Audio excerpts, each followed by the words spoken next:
Good morning. I'm Pastor Stacey McClain with the First Baptist Church here in University Place. Hey, I want us to start with an image, and I want that image to be that of a new Christian.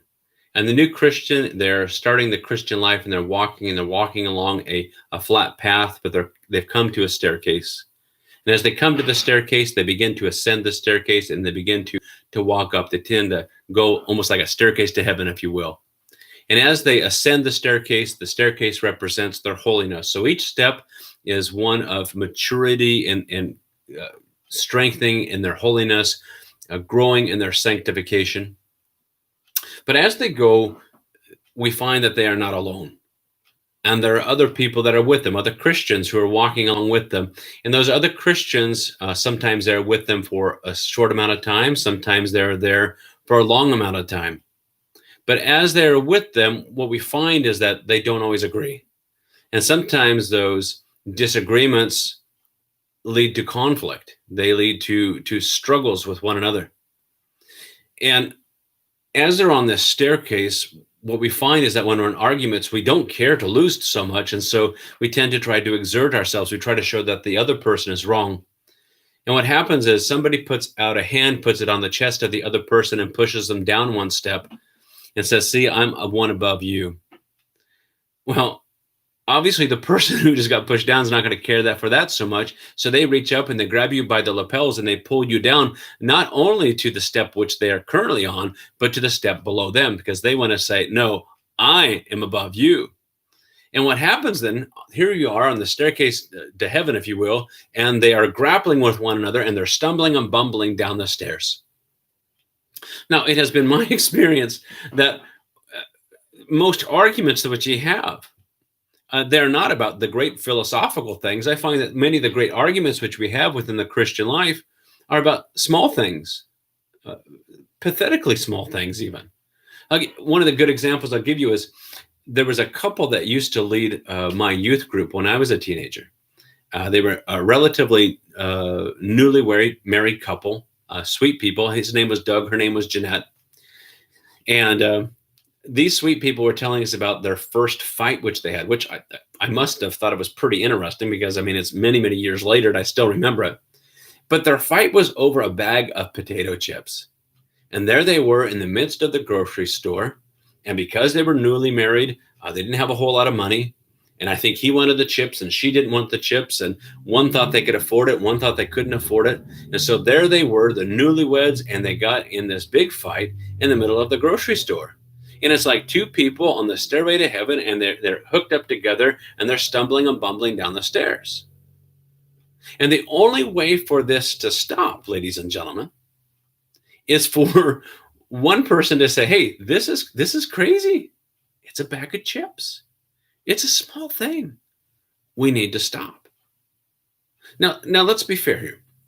Sometimes the problems that we have with a fellow Christian, sometimes it's a big deal. It's not a small deal. Perhaps let's go with a betrayal of some sort. That's general and broad and something which is awful. Well, if there's a betrayal, does that mean that the person who is offended, do they have the right then to get a running start and to attack the offender and just really cream him or her?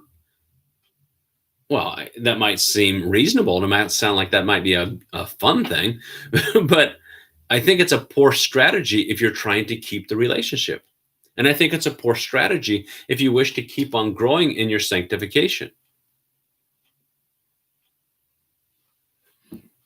You know, whether we're discussing friendship or marriage, or just a couple of Christians in the church, we need to understand that there has to be at least one person who says, this is crazy. It's a bag of chips. The dollar or the $1.50 for the bag of chips is small in comparison to the bruises and the bumps and the breaks which we received in our fighting over it. And some of those things just need to be put aside. And so at James, because it's a very practical book, we're only looking at 3 verses this morning. But in James chapter 4, we're going to pick up verse 10. We saw that a little bit last week. So we'll recapture verse 10, and then we'll look at verses 11 and 12 this morning. But as we do so, what James wants us to do is he doesn't want chaos on the staircase of love. He doesn't want people who call themselves Christians, followers of Jesus, grappling and trying to exalt themselves. He doesn't think that the solution is that we should be duking it out, but rather he has another solution. So let's come then to James chapter 4 and verse 10. What does he say? Humble yourself before the Lord, and he will exalt you. The first thing we need to see is that there is a call to humility. You are to humble yourself. And again, we don't like that, especially when we are in a disagreement. No, he has to humble himself first. No, she has to humble herself first. Ladies and gentlemen, I'm here to tell you that one of you has to do it.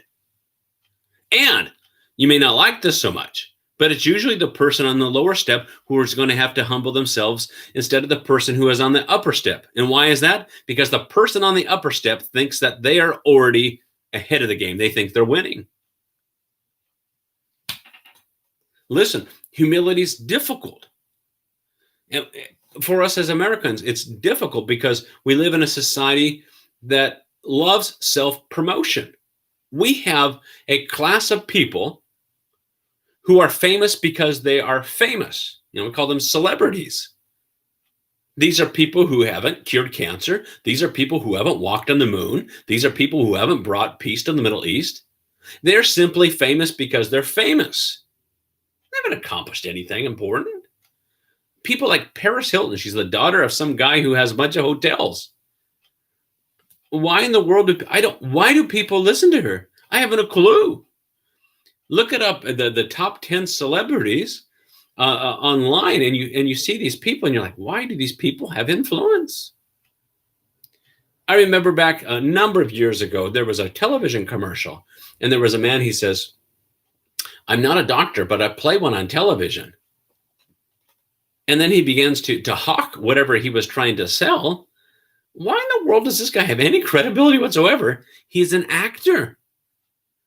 I'm not a doctor, but I play one on television, so therefore you should listen to my medical advice?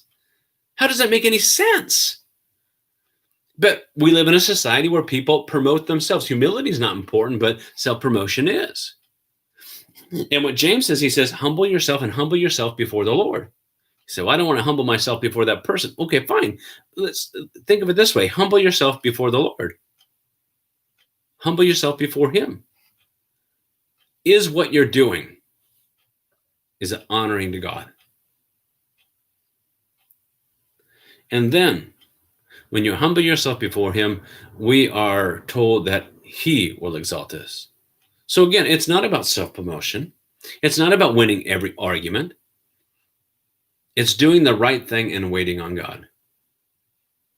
Some of you are saying, well, I don't know about this because I don't know if I buy this, Pastor, because what you're telling me, what James is telling me is that I'm supposed to be a doormat.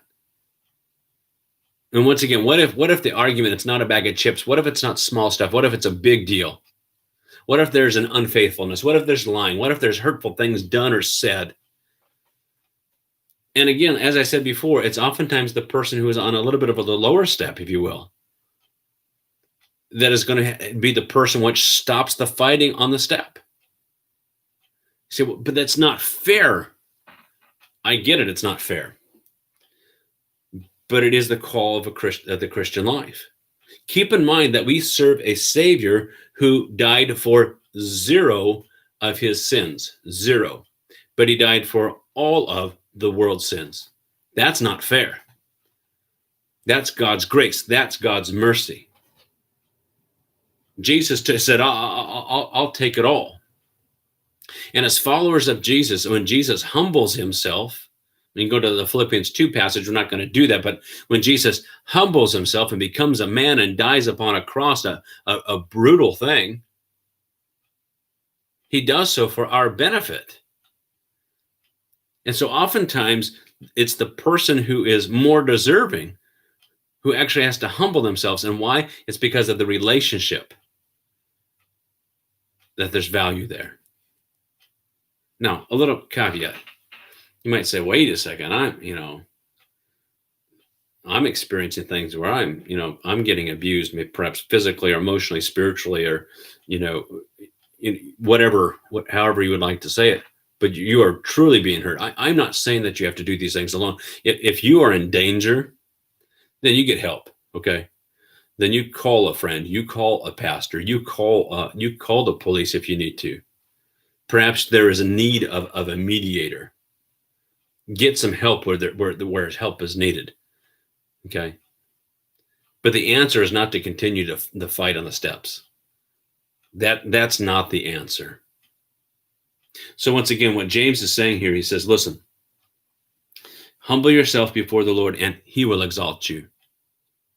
Humility is hard, but it's what we're called to. Not only are we called to be humble, we're also called to be civil. So there's a call to humility, and now there's a call to civility. Look at verse 11. Do not speak evil, that is, do not slander against one another, brothers. The one who speaks against a brother or judges his brother speaks evil against the law and judges the law. Okay, we'll stop right there. Our natural tendency, once again, when we are attacked, we lash out. When somebody punches, we counterpunch. We kick them down the stairs. We slander or we speak against. We misrepresent them. And so you have a brother in Christ, and yeah, maybe they have offended you, but you need to make the case a little bit stronger, so you exaggerate it. It's interesting. I've been watching some reruns of The Amazing Race from the first season, and that's like 20 years old now. And so I was watching the first season, and there's a particular couple, and they're pretty awful. It's two guys, and they do all kinds of stuff to get in people's way, to try to make sure that they miss flights and stuff like that. I mean, they're kind of rude about things, and you hear them conspiring to do this, so you know that they're doing this intentionally. Okay, but then later on, they're interviewed by the cameraman or by a host, what happened in that particular situation, in that confrontation. And it's interesting because they change their story and they make it so that the other person is the problem. So they might block somebody, and then the people who caused the problem to begin with were saying, well, actually, they pushed us. It's not true. We got to see the whole thing. But once again, people can even deceive themselves. So again, what James is saying, he says, be civil. Humble yourself and be civil, and don't speak against one another, folks.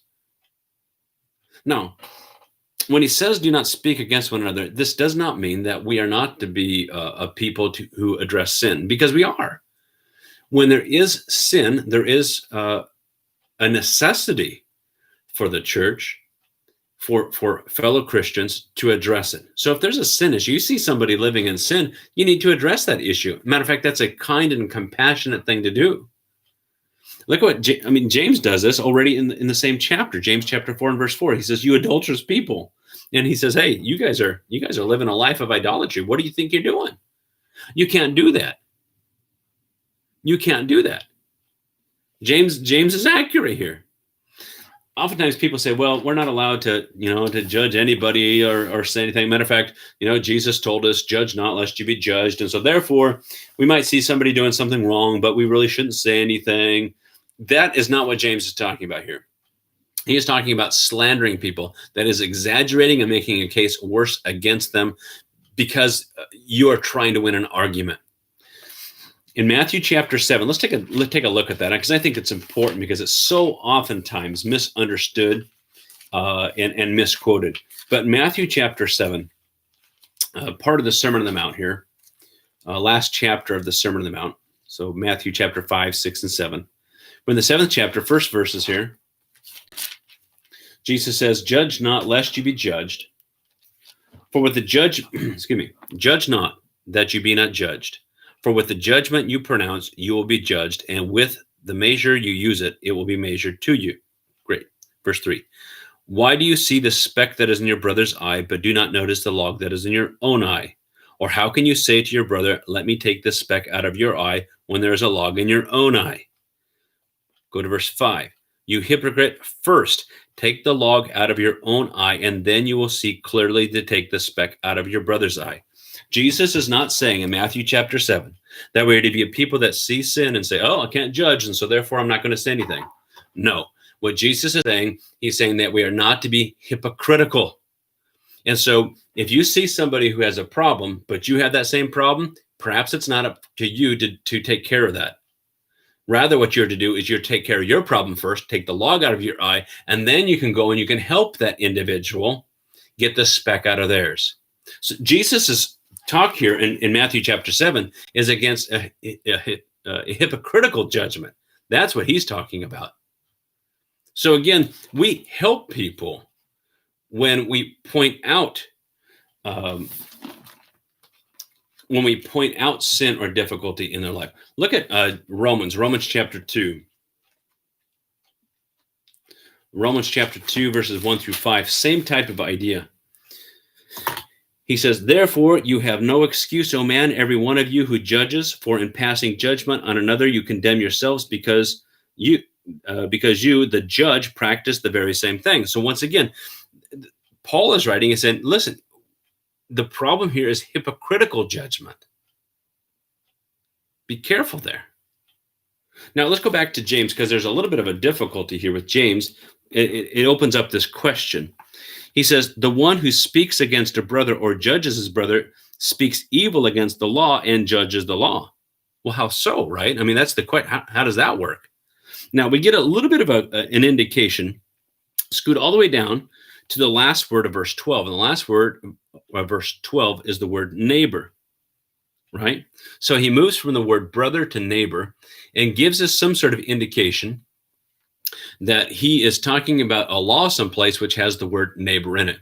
And many people believe, and I agree with this, that he's probably referencing Leviticus chapter 19 and verse 18, which reads this way: you shall not hate your brother in your heart, but you shall reason frankly with your neighbor, lest you incur sin because of him. You shall not take vengeance or bear a grudge against the sons of your own people, but you shall love your neighbor as yourself. I am the Lord. One commentator, he says this, he says, to speak against your neighbor is to violate this law. When we slander our neighbor, we do that. The person who does so places himself above the law, and by his action declares that the law is to be a bad or unnecessary statute. Rather than submitting to it and keeping it, he passes judgment on it and its validity and sets it aside. And that's not what you're called to do. James talks already in James chapter 2, verses 8 and 12. He talks about the royal law. He talks about the law of liberty, that we are to love the Lord our God with all of our heart, and that we are to love our neighbor as ourselves. It's all over the place in the book of James. And so that's what we're called to be. We're supposed to be loving one another, not trumping up our case and slandering, speaking against our neighbor. You're going to continue to have fights on the staircase to heaven if you continue to do that. So again, there's a call to humility. Humble yourself before him. Stop trying to win all of the arguments, and stop slandering one another. That is, trying to ramp up your case so that you can put another person down. You are not called to pass judgment on the law. You are called to live according to its precepts. So again, we are to be humble, we are to be civil. And then lastly, we are to recognize that when all is said and done, there's really only one judge. There's only one lawgiver and one judge. Look at the last part of verse 11. But if you judge the law, you are not a doer of the law, but a judge. There is only one lawgiver and judge, he who is able to save and to destroy. But who are you to judge your neighbor?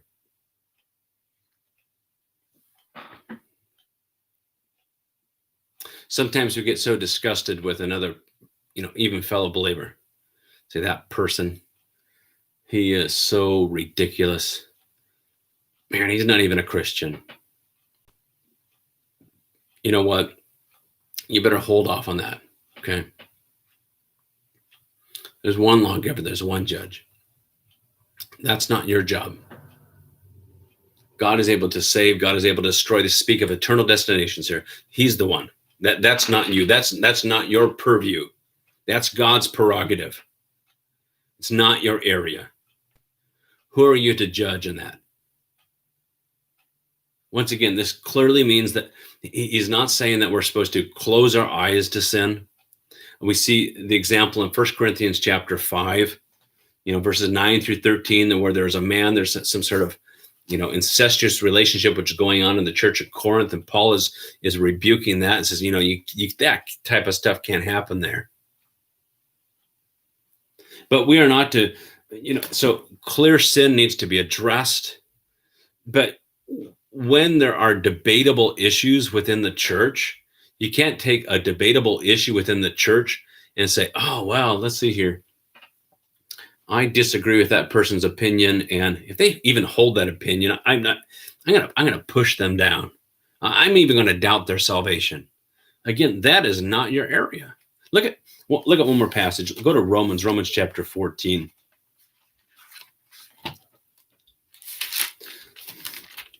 Romans chapter 14, verses 1 through 4. As for the one who is weak in faith, welcome him, but not to quarrel over opinions.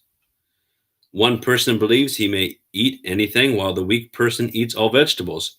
Let the one who eats despise the one who abstains. Let not the one who eats despise the one who abstains, and let not the one who abstains pass judgment on the one who eats, for God has welcomed him. Who are you to pass judgment on the servant of another? It is before his own master that he stands or falls, and he will be upheld, for the Lord is able to make him stand.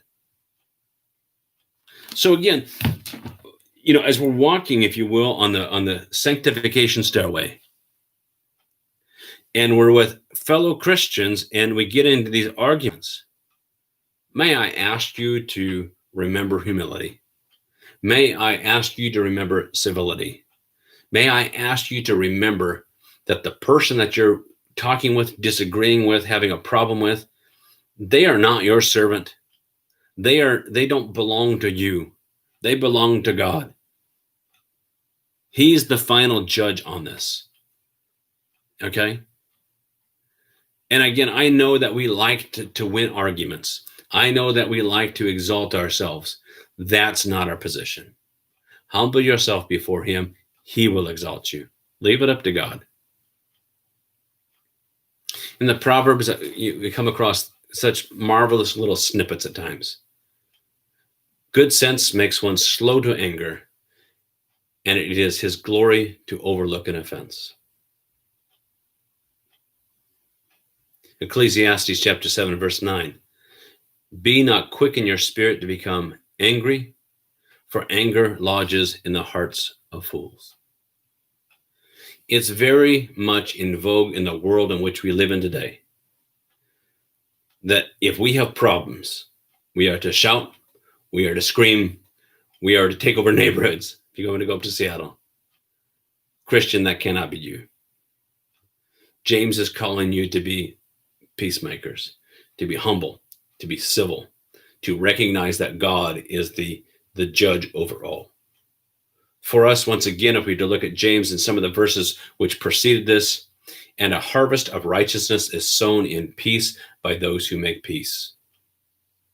We should not be known as the people who are causing chaos upon the stairs, but rather we should be known as those who are making peace in God's great economy. That's who we need to be.